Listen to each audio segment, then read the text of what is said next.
Good afternoon, I'm Vashon Brown with the Midday News. Special welcome if you're watching on onespotmedia.com. I remind as well that you can watch TVJ live by downloading our One Spot Media app in the Google Play Store or the App Store. That's the number 1 followed by the words Spot Media. The Manchester Health Department is reporting an increase in the number of dengue cases at health facilities in the parish. However, the health department is assuring persons that the increase is not seen as an outbreak, therefore there is no need to panic. But the acting medical officer of health, Dr. Nadine Williams, is also warning persons to avoid taking certain medications as this could worsen the condition. TVJ's Shamela Mitchell reports. Dengue fever is endemic to Jamaica, meaning that it is seen all year round. However, since the start of the year, the parish of Manchester has been seeing an increase in the number of persons visiting health facilities and presenting with dengue symptoms. Acting Medical Officer of Health, Dr. Nadine Williams, says the Manchester Health Department in particular started seeing an increase in May of this year. One of the things that we notice is that the increases are usually, it starts to increase around May, June when we have our rainy season starting. And so there's an increase in the mosquito population, hence we would see more cases of dengue arising. And the trends normally go up right up until the first month in the new year. So we expect to see this increase up until perhaps February. Dr. Williams says it is important for persons to know the symptoms of dengue so they know exactly what to look out for. Some of these include fever, joint and back pain, loss of appetite and weakness. So patients who have any of these symptoms, we advise that you seek medical attention as soon as possible. You can take Panadol for the pain, but it's not advised to take medications like aspirin, Voltaren, Cataflam, because with dengue there is a tendency for bleeding, and so we advise that you do not take those medications because it can make the problem worse. In addition, Dr. Williams says more persons need to take the necessary steps to decrease their risk of getting dengue. Make sure that to protect themselves from the mosquito bite, and also to, as usual, as we have been asking, check around your homes at least once per week for any mosquito breeding sites, like in vases, don't throw away the tins on the outside. Make sure you cut a hole in them if you want to dispose of them, so there's no water collecting in and around the homes. And this will decrease the number of mosquitoes in your home and around the home. Shamela Mitchell, TVJ News. Jamaica is to begin offering internationally certified training in the field of tourism, opening the pathway for more Jamaicans to work overseas. On Monday, Tourism Minister Ed Bartlett signed a memorandum of understanding with the American Hotel and Lodging Educational Institute. Some 50 students are expected to be enrolled in the institution come January. This institution represents the hotel industry of the United States with over 25,000 hotel members. Being certified with international designation give us access into these other markets. So now it is going to be possible for Jamaicans who are trained here with the AHLEI and other designations will now be able to transit into any workplace across the globe. And that's exciting. It is also going to fulfill a third consideration, that of building out a strong Jamaican management component in the local tourism industry. Vice President of International Sales of the American Hotel and Lodging Educational Institute, Ed Castley, says the course of study will be delivered by local educators who will be trained and certified by the American institution. We will be developing, training and certifying local teachers and educators.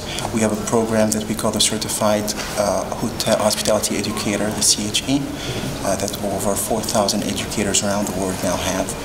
So it's more like a trainer-trainer program, and the local educators will be delivering them here.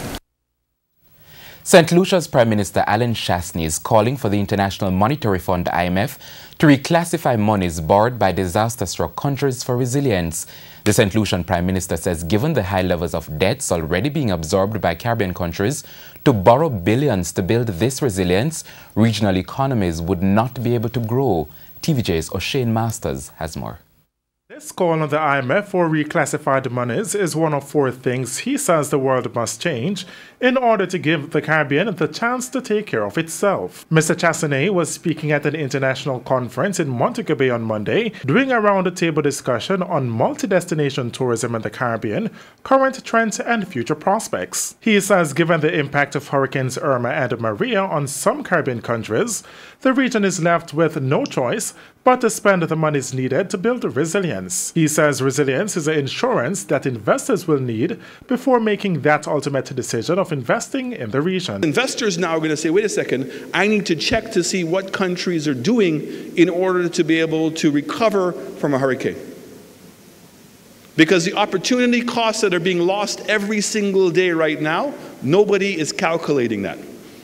The hotels that are not opening in Puerto Rico and the expenditure that's not taking place, the cruise ships that are not coming down because they can't get in, St. Martin's not open, the Virgin, millions of dollars every day are being lost, and nobody is taking that into consideration. The other items of change that the world must embark on is a stigma of classifying Caribbean countries as middle-income countries because as a result of this, he says Caribbean countries are not able to access concessional funds. He also added that while the Caribbean appreciates funds given to aid with the recovery efforts of recent hurricane-struck countries, this is just not enough. Those funds are insufficient to rebuild the countries.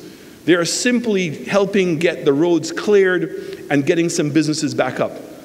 And it is far short from building resilience, which is going to take billions of dollars.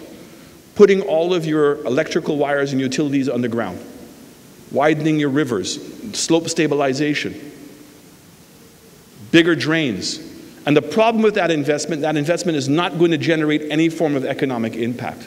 In light of this, the St. Lucian Prime Minister is also calling for a dedicated fund from which Caribbean countries can pull in times of natural disasters, as the usual protocols to access funding will not work as time is of an essence.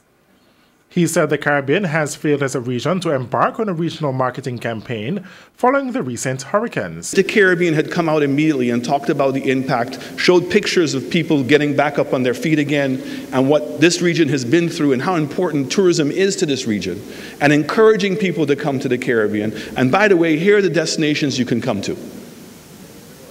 Where would we be? But we're still coming here to talk about the need to do a regional marketing campaign for the hurricanes. The news item, we missed the boat. We missed the boat. That opportunity comes once. And we just were not nimble enough to be able to do it. O'Shane Masters, TVJ News. The Heart Trust NTA says it has taken steps to improve operational efficiency using state-of-the-art technology from Microsoft. Customer Service Manager at Heart Trust, Sandra Bowden-Reed, explained that Heart had several challenges with its systems, which saw some of its customers, both trainees and employment entities, being less than satisfied as it carried out its services. Our as-is status was pretty grim, all right? And so we mapped for ourselves where we were at the point in time, where we wanted to be. And really, no surprises, we had a high volume of customer complaints. We saw that there was lack of integration with our legacy systems, and we were constantly bringing in new systems, and it was difficult moving from one to next.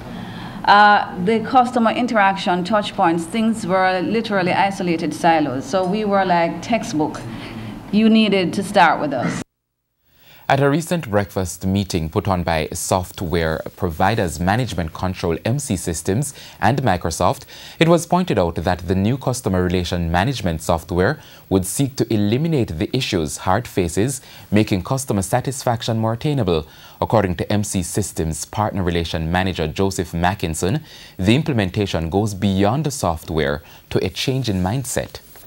CRM now can be at the core of that in helping to bring about the transformation.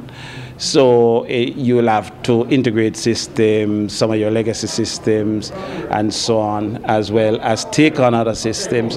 CRM is nicely poised to enable that. So the value of a CRM is really to ensure that you enable customer retention, better customer relationships, growth of your business, more opportunity for sales, etc.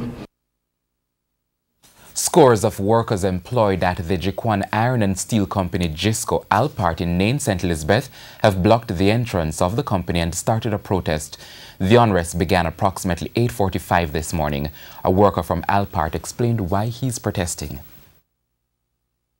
I came to Alpart, work, and I educate my 6 youth out of Alpart. And it's time now for me to help my grandkids them. And you know, education is more dear around here now than when I was growing up my kids there. So the company need to address us in a financial way where we workers can be satisfied and feel good and do the work, because they get all the work out of us. All the work. When production starts and you will get 200 metric ton a day. You're not supposed to want more than that. You have to make workers feel good about it. The workers say they're upset with the Human Resource Department after they were informed that they would not be compensated for work to be done at the end of their contract period next month.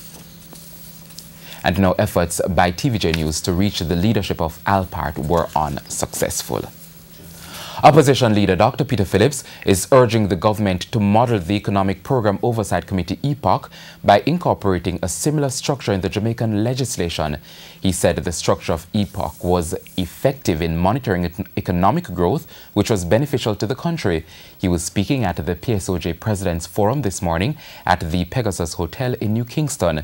He highlighted that the outcome would be more favorable after an IMF report is done. At the end of an IMF program, we continue to have the benefits of close collaboration between critical social partners, including private sector, trade unions, and others, in ensuring that our fiscal targets and the aims of our fiscal responsibility framework are met.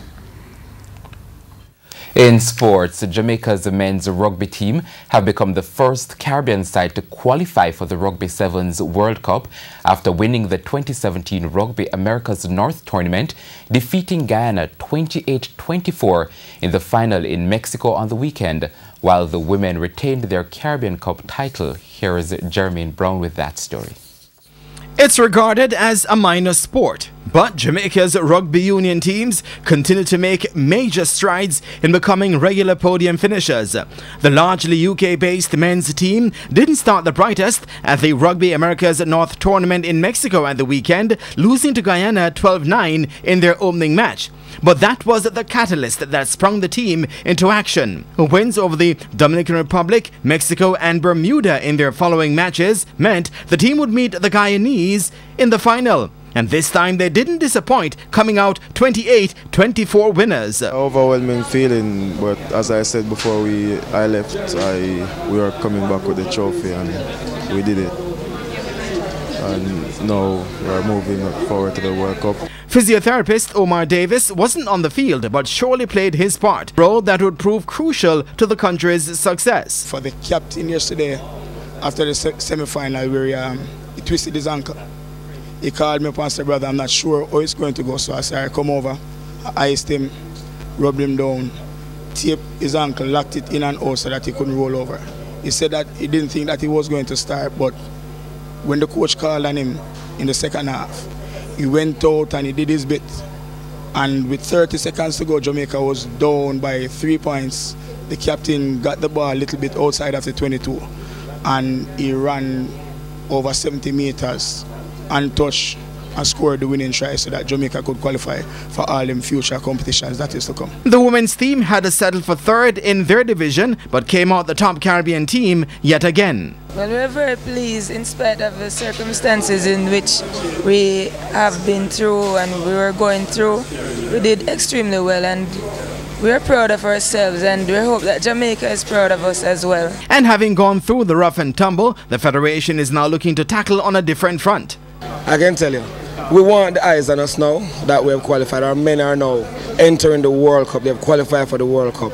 We're looking for help. We're expecting that somebody is going to come to us now and say, "Hey, you guys have done this. Let us help you get to the next level.